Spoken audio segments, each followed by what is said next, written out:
When you can make, when you step into this business, you have the ability to make a major impact on somebody's life, and I tried to do that.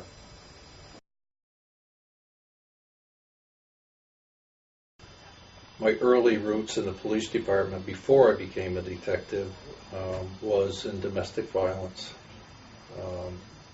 I actually was part of the local group that did the planning and developed the what's known today as PAVE, the domestic violence program.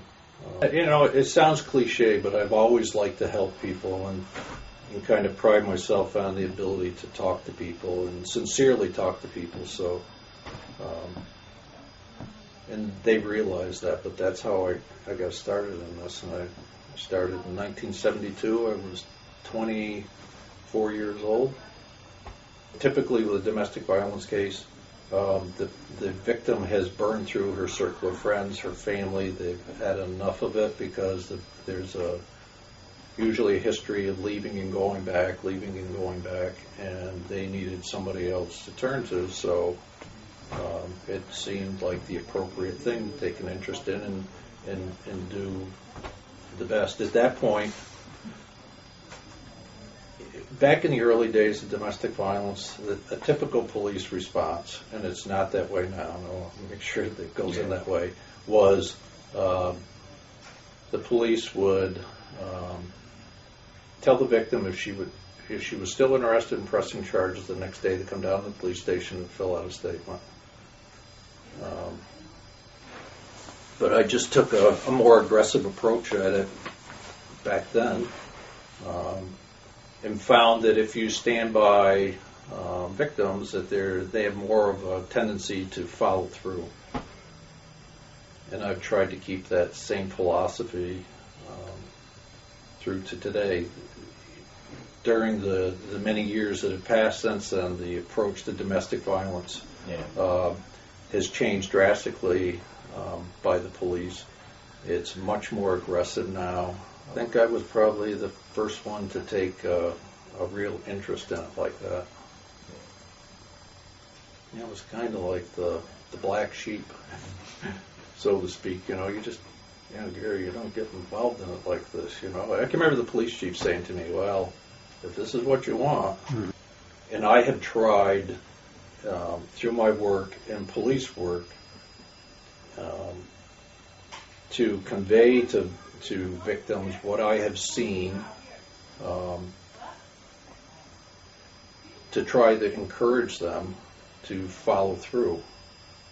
And it's still difficult to do that because that's one of the cycles of domestic violence, is the fact of going back, leaving. They say it takes a woman 7 times of leaving, going back before she finally makes that decision to stay away. So, it gets very discouraging to the police, going the same place, going back, she drops the charges, I've always tried to understand that and stay determined to try to get somebody to follow through. I've been able to, one of the things that's given me, made me good at my job, is that I work well with other agencies. I know other agencies. I've learned a long time ago that the police are not going to have all the answers for somebody's problems. That what you need to do is learn what other organizations provide, what services they provide, and refer people out to those. I can remember when Bunny Thompson and myself went to our first training down in Connecticut. And we sat together. Here's the social worker and the cop sitting together. And we started talking to other people that were there. Cops sat on one side of the room, social workers sat on the other side of the room, and here Bunny and I sat together, and they could not understand why I would work with a social worker. And because they didn't do things that way back then. And lo and behold, that turned out in the end to be the way that these cases are done now. So, we tried to do things right in Bennington right from the get-go, way back when we started doing these. Is there any sense of if the problem's been getting better, getting worse, staying the same?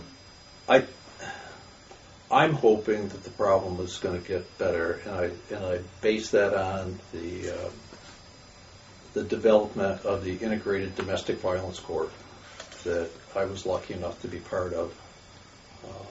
And that one of our goals in that program is to hold abusers responsible for their actions, to offer,